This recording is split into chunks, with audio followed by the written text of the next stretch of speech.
Well, good Thursday morning, everybody. Welcome to the WLBB Community Voice program. Our show brought to you by Tanner Health System. It is 8:30 on Thursday. Surprise host this morning, Colin Worthington. Of course, Lori's normally in this seat, but she'll be back tomorrow. And I hope that me being here today doesn't discourage you guys and make you tune out. But our guest this morning, to give you a little bit of background on him, he's considering a run, or I think he's pretty much dove in to decide he's going to run for Secretary of State in Georgia. Brian Kemp had announced that he's going to run for governor, so that position would be open. Handful of people have mentioned their name. This guy was probably the first person to put his name out there, Buzz Brockway. He's a representative for the 102nd District. That's in Gwinnett County, covers part of Lawrenceville and Sewanee. Lived in there since about 1976. Spent some time working, or I don't say working, that was I guess you got paid. But he was a contributor to the Peach Pundit, the now defunct Peach Pundit. And his name is Buzz Brockway. We'll give you a little bit of background on him, or let him introduce himself, get out some pertinent information. Again, that election won't be till next year. I think we said qualifying will be March of next year. But it's a good opportunity to meet him and get him on your radar, because you're probably going to see and hear a lot from him in the next year. But Buzz, good morning. Good morning. Thanks for having me on. I guess first of all, let's find out about Buzz. Buzz Brockway. Now, is that a love of bees? Did you have a cool haircut at one point? Well, I used to have hair, yeah, so I could have a cool haircut. But I remember those days too. No, I had it's a nickname, and my dad had an uncle with the nickname Buzz, and he liked it, and so it stuck on me. And when I was a student at Georgia Tech, and there were folks who wondered if I was the Buzz the mascot, but I was not. I was not that well coordinated, so it's just a nickname. I will try and cover some of the bills that you've worked hard on over the last few years, but I guess talk about your time in the legislature, and why do you think you're a good fit to be Secretary of State? There must be some sort of qualification for that. Yeah, since I've been in the State House, I've been on the Governmental Affairs Committee, and one of the things we deal with there is elections, and that is probably the most visible thing that the Secretary of State's office does. That's what gets Secretaries of State sued and gets them in the newspaper when something happens in the election law. So that's something that I have had a passion about for a long, long time, back from my days when I was the party chairman in Gwinnett County, the Gwinnett County Republican Party. Elections have always interested me. I think it's kind of exciting and fun, and critically important. I mean, this is where people connect to their political system, is through voting, and if we can do it right and give people trust that the vote is counted accurately, then that's a good thing, and people feel connected to the political process. Would you have challenged Kemp for this role had you not stepped down? No, I wouldn't. I would not. It's an open seat, so. Mm-hmm. And there is an R beside your name as well. Yes. Right at this point. There is. Can you address recent data breaches? Sure. KSU Center for Election Systems. Now, is this a failure on the current Secretary of State? Because this is the second breach in 3 years. Yeah, so there were two. One was what appeared to be an accidental release of data that included people's Social Security numbers.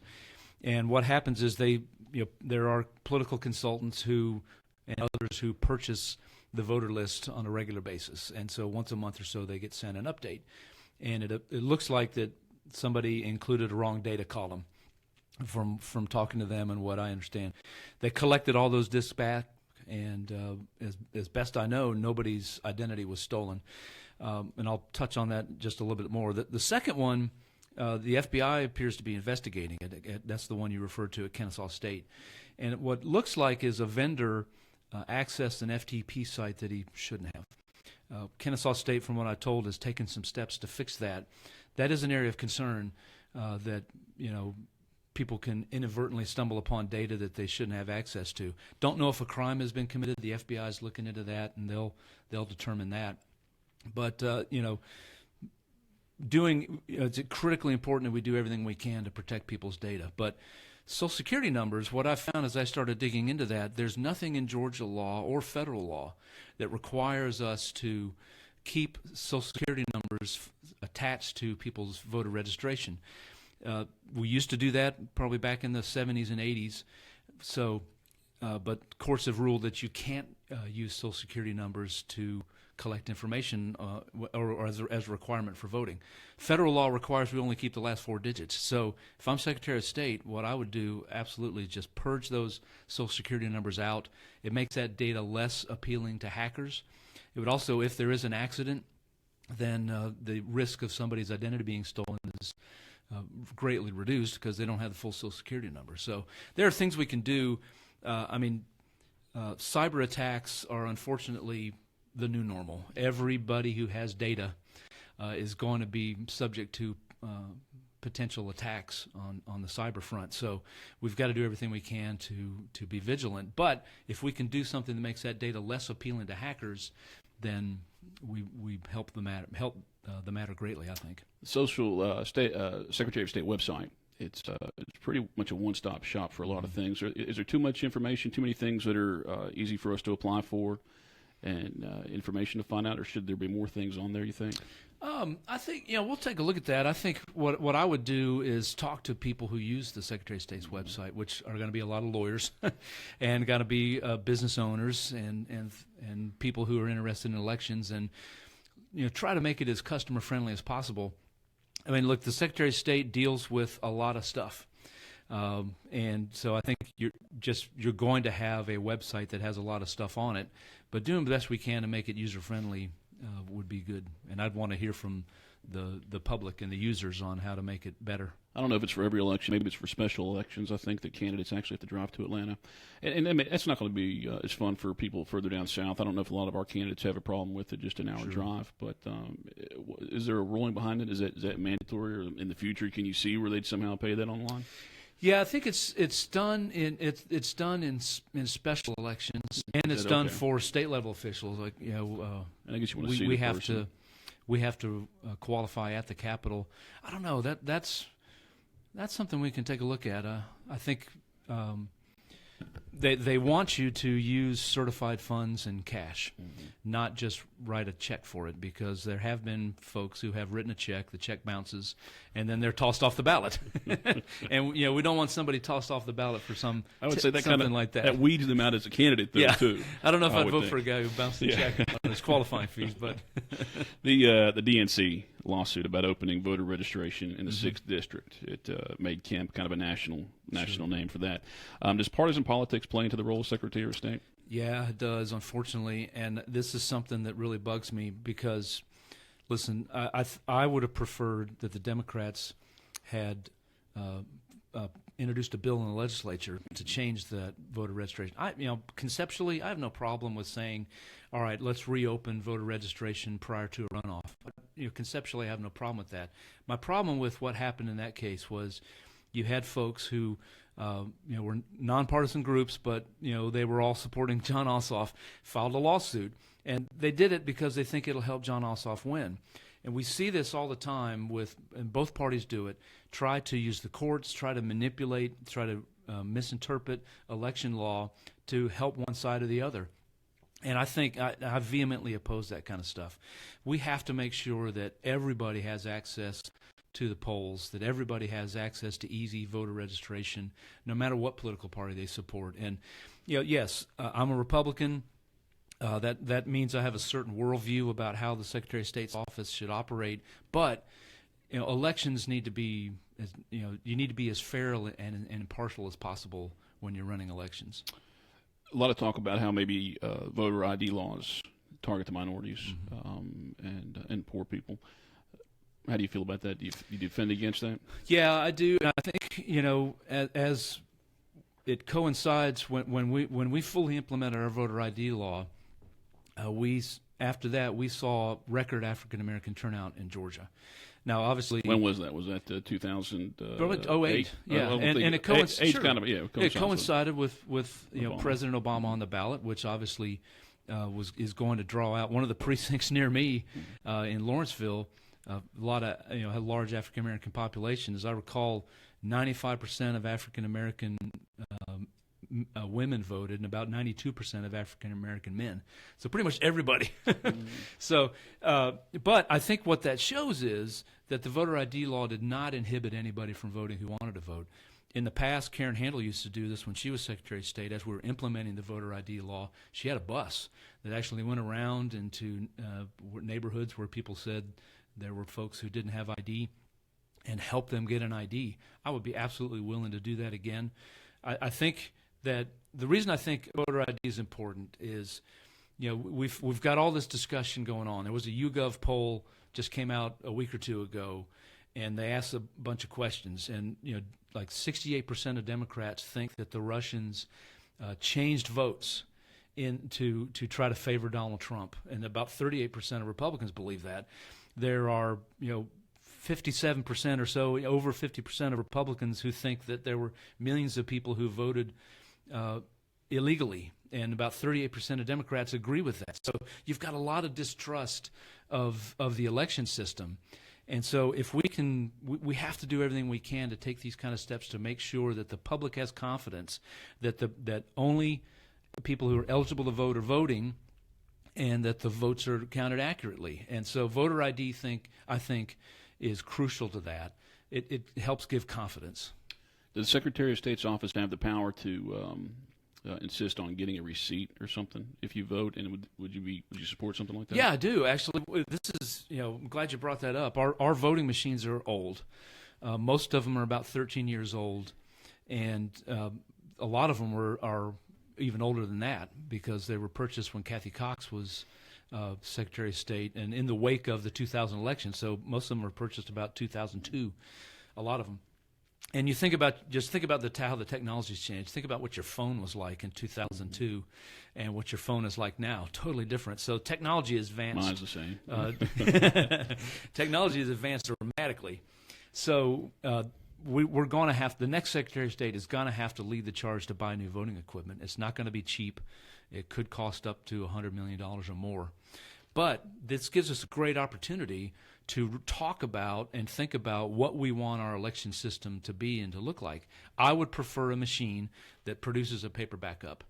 Not something that you take, not a receipt, not an ATM-like receipt that you take home with you, because people will sell their vote then. But something that the voter can look at and say, okay, this piece of paper matches what I see on the screen, and that's who I want to vote for. And then they have that confidence. And then when we have a recount, if we need to, we can refer back to the paper copy to verify that it's right. Buzz Brockway is our guest on this morning's WLBB Community Voice. He is the representative for the 102nd District. It's over there in Gwinnett County, but he wants to be your next Secretary of State for the state of Georgia. That term would start 2019, right? Correct. Yep. So we still have the primaries next year, and then, of course, the general election. Today, before we take our break, you're going to be speaking with the Carroll County, or the Carrollton Area Trial Lawyers Association, right? Yes. You know where that is? I believe it's at a Sunset Hills Country Club. Here in is that 12 o'clock noon? Yeah, yes, it is. Okay, then that's the reason why you're in town today, and lucky enough to have you on our program. And there you go. Again, Buzz Brockway is our guest. We'll take our first break here. Time right now is 8:43. Community Voice is brought to you by Tanner Health System here on News Talk 1330. In sports, when you play to win, you get your game on. Shouldn't the same be true when it comes to your health? At Tanner Health System, we're going to help you get your healthy on. Tanner is leading the way for you to eat better, get fit, manage or prevent diabetes, and live tobacco-free, so you and your family can get your healthy on every day. It all starts at gethealthylivewell.org. Check out upcoming healthy living events and join others in the community taking action to live well every day. GetHealthyLiveWell.org. Tanner Health System's way of helping you get your healthy on. Need motivation and support to eat healthier, become more physically active, or quit tobacco?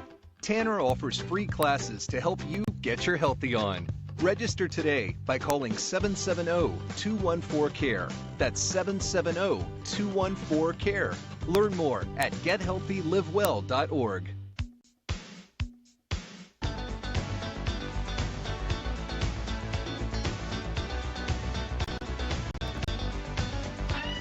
All right, everybody, welcome back to the WLBB Community Voice program. Our show brought to you by Tanner Health System, 8:44, just about 15 minutes before 9 o'clock. On this Thursday, I'm your host this morning, Colin Worthington. I know you're expecting and hoping for Lori, but she will be back in tomorrow. She'll have her own set of guests for Friday, so hope you'll tune in for that program. Hello to our friends on Facebook this morning as we're streaming live on Facebook. Of course, we're streaming live online at newstalk1330.com. I want to give a special shout-out to Elizabeth, who's running the camera this morning, Mike, who's directing the program. Also, Luke Lukert did some pre-production for us, too, so I want to make sure we say thank you to everybody for helping put this show together this morning. Oh, also Kevin Cook, who brought in a friend of his to be on our program today, Buzz Brockway. He helped us arrange this program. So, again, thank you to everybody for helping us do this morning. Again, Buzz wants to be your next Secretary of State here in Georgia. And you were a member of the Governmental Affairs Committee. Mm-hmm. Do you see your experience there helping out? I do, Secretary absolutely. of State? Yes. Like I mentioned earlier, we dealt with a lot of election law. We killed a lot of bad bills and passed some good ones. And one bill that I helped get passed through that I sponsored and introduced into the legislature was allowing for online voter registration, which makes it a whole lot easier. Anybody with a Georgia driver's license can register to vote online, and that helps a lot because most of the voter registration that takes place are people who are moving from one part of Georgia to another and just need to update their address, and that it helps reduce the paperwork for local elections officials when that's done online. So, do you ever see online voting in reality? I mean, honestly, two quick things on that. First of all, it's a good thing right now that our election systems are not connected to the internet, because I just don't know that we're ready for that yet. But look, millennials are the younger generations are used to doing all sorts of stuff online, and I'm sure that one day we'll be voting online. All right, yeah. Let's take it slow. Yeah, there's definitely some discussions in the future. Talk a little bit about your legislative career. Human trafficking is an issue that's been brought up in Georgia. I mean, media outlets have talked about it a lot for maybe the last 5 or 6 years. You did sponsor an anti-human trafficking bill. Mm-hmm.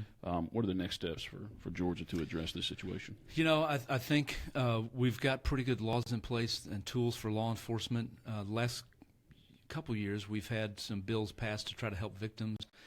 And I think we're doing well. We've got to continue to look at more ways we can help the victims. But at the end of the day, it's a moral issue and it's a societal issue.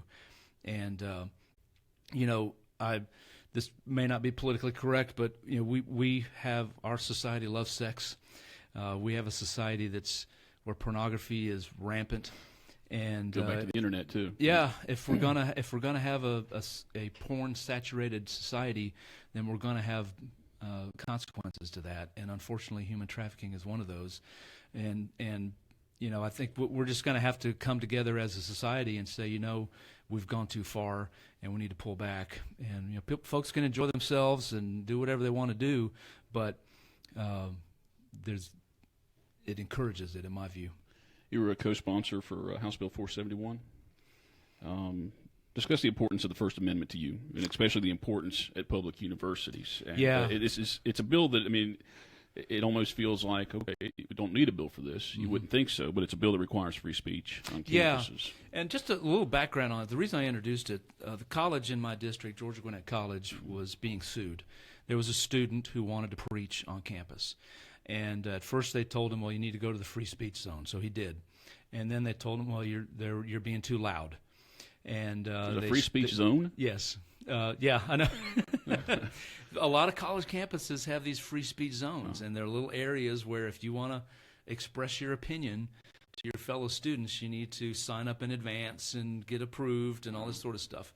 So this student, once they shut him down the second time, he sued. And that lawsuit's going on. But I introduced the bill because, look, if there's any place on planet Earth where free speech should be encouraged and open expression and debate and kids should learn how to deal with opposing viewpoints, it should be on a college campus. And we're seeing all around the country and here in Georgia a trend away from that, where viewpoints that aren't popular are being shut down. And so I introduced the bill, and I'm pleased to say that the Board of Regents has taken some steps on that. And they're reviewing college policies around the state, and we'll keep an eye on it. And if we need to, we'll revive that bill and ram it down the throats if we have to. We've had people on this show. And I hear that from Republicans who may not I don't know if it's surprising to you or not, but I've heard Republicans be against not that bill, but I guess the open free speech. Would your bill support like Bill Maher and Ann Coulter, who Absolutely. I guess were recently? Sure. Yeah, absolutely. And look, the First Amendment doesn't say free speech for certain people, not others. It's anybody, and that's well ingrained in our society. And I think, unfortunately, thankfully, we haven't seen some of the craziness we've seen in other places where there's actual violence, riots in Oakland because Ann Coulter might come give a speech, or Charles Murray, who's one of the most boring guys out there, but he holds some views that aren't in the mainstream. What would be in the mainstream of college thought these days. So there was a riot, and a liberal professor who was going to oppose Charles Murray and grill him and try to get him to hold him to account. She was the one who got hurt and had to walk around in a neck brace for a while. So this kind of stuff's crazy, and I think it's important for Georgia to draw a line in the sand and say, in Georgia, on our public college campuses, free speech is going to be respected. Good deal. 8 minutes before 9 o'clock. We'll take our final break here and we'll come back. I want to talk about, I believe you'll in 2020, if you were Secretary of State, you'd be part of the process to, we won't say gerrymandering, but we'll be the part of the process to reorganize the districts. Mm-hmm. All right, so we'll talk about that after our break here. It's 8 minutes before 9 o'clock. We're speaking with Buzz Brockway. He's the representative for the 102nd District in Gwinnett County, and again wants to be the next Secretary of State for the state of Georgia. We'll take our final break, come back with more Community Voice here on News Talk 1330 WLBB, brought to you by Tanner Health System. Need help finding something healthy to eat? Tanner Health System has an app for that. Minuit helps you find healthy food options on the go. The smartphone app is powered by Tanner's health experts, who teamed up with restaurants across West Georgia to make it easier for you to choose healthy food and eat better. Minuit acts like your personal nutrition assistant, showing you the healthiest items on the menu. So when you're not sure what's good to eat, Minuit. You can even use the app to look up recipes and plan healthy meals at home, and modify your options based on nutritional preferences, such as a low-sodium or vegetarian diet. Minuit and Tanner Health System, making it easier to eat healthy and live well. A healthier lifestyle is only a fingertip away. Minuit is free to download on your Apple or Android smartphone. You can download it today by searching Minuit in the App Store or on Google Play. Learn more about Minuit at gethealthylivewell.org.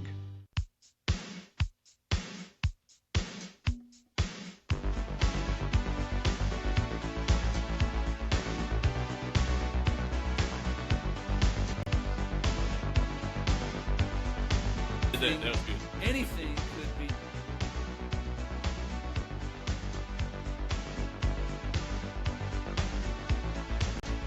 All right, everybody, welcome back to the WLBB Community Voice Program show, brought to you by Tanner Health System. 8:53, just about 6.5 minutes before the top of the hour. Stay tuned for national news, local news at 9:02, and then Glenn Beck is on the air until 12 o'clock today. Representative Buzz Brockway, our guest on this morning's Community Voice. He's the representative 102nd District out in Gwinnett County, and he wants to run for Secretary of State for the state of Georgia, qualifying, we said, we believe it's like next March. Try and get at least one or two questions out before the end of the program, and then maybe give you one last spiel on why you're the guy, Buzz Brockway. Now, if you are elected, you'll be serving during the redrawing of congressional districts. Discuss the Secretary of State's involvement with that process and how can political gerrymandering be prevented. Yeah, honestly, the Secretary of State doesn't have a whole lot to do with it. That's the legislative function as it's currently constructed in Georgia law. Kevin and I were there the last time we drew maps, and it wasn't a lot of fun. It was you could cut the tension in the air with a knife, and people's political lives were at stake. But it's a process that gets controversial, and I know there are folks out there who would love to see Georgia go to a nonpartisan panel. I think there's a couple things that harm Georgia, and this may be a little controversial, but the Voting Rights Act, the requirements that we protect minority voting strength, I think overall is a good thing. There's been a history in Georgia trying to keep minorities from voting and access to political power. The flip side of that is it ties our hands in how we can draw maps. People choose to live where they want to live. And you have to, when you add that racial component, the racial makeup of people lay that over how you draw maps, it greatly makes adds complexity to the process. So it's not as simple as it sounds. Iowa, for example, everybody loves to look at Iowa and say, look how pretty their little districts are. Mm-hmm. Well, it's a rectangular state with square counties. You can draw nice little geometric shapes there. That's a lot harder in Georgia just because of the Voting Rights Act and our history. But I think, one of the reasons I'm running for Secretary of State is kind of directly related to this. Unfortunately, we as Republicans have kind of sent the message, subtly or not so subtly sometimes, that we don't want certain people to vote. And I think that's bad for our party, and I think it's bad for Georgia. And I go to a church where we have people. I live in Gwinnett County, one of the most racially diverse counties in America. And I go to a church where we have people from 139 different countries going to our church. So it's important to me that I'm always going to fight for the right of everybody to vote. And I think that as even though I'd be a Republican Secretary of State, I would do everything I can to make sure that specifically African Americans understand that I want them to vote. And gerrymandering plays into that, and that would be, if I'm Secretary of State, that'd be out of my hands. But do you oversee the process? I mean, no, it's a totally legislative process, and the governor, the legislature draws the maps, and draws the maps really even down to your county commission, and even your city council. Board of Education, all those things. But the Voting Rights Act is still at play. You can't take a district and spread the African American vote around so that they have no political power, but then you can't pack them. So you can't, so there's a range in there of what your black voting age population has to be in a district, and so that adds a layer of complexity to the process. Well, we'll bring Kevin Cook in and Jay Collins one day to talk about that. I mean, it's interesting to me in particular because I mean, why can't we do? I guess if we feel like there's an African American community, why put them all in the same district? Why can't you split it right down the middle there? I think that would be better. But unfortunately, this happens a lot in government. We had a solution. The Voting Rights Act was I think a good solution for the times, which was back in the late 60s, I guess was when it passed. And you were holding to account states like Georgia that had manipulated the law and twisted the law to disenfranchise African Americans and give them no political power. So the thinking back then was if African Americans could had enough power, they could vote somebody in. But I think now it's a lot different. I think it's worth revisiting. Buzz, do you have a website? I do. It's voteforbuzz.com. And you can find me there. I'm on Twitter and Instagram and Facebook. And if people send you a friend request, you'll friend them, most of them. Now it'd be better to go to my campaign Facebook page at Vote for Buzz because I'm at the maximum number of Facebook friends I can have. Very popular. Buzz Brockway, our guest on this morning's WLBB Community Voice. Lovely to meet you, and appreciate you talking to us this morning on the Community Voice program. Again, he's running for Secretary of State for the state of Georgia. Appreciate you tuning in this morning. Appreciate seeing our friends on Facebook Live this morning as well. And remember, this show will be posted on our website, the audio version, newstalk1330.com. And if you missed anything, hope you go back and listen to it. Again, thank you for listening today. Tomorrow, Lori will be in. I don't think we've confirmed her guest yet, but as always, you can count on it being an interesting show. Just about 9 o'clock on this Thursday. Have a great day.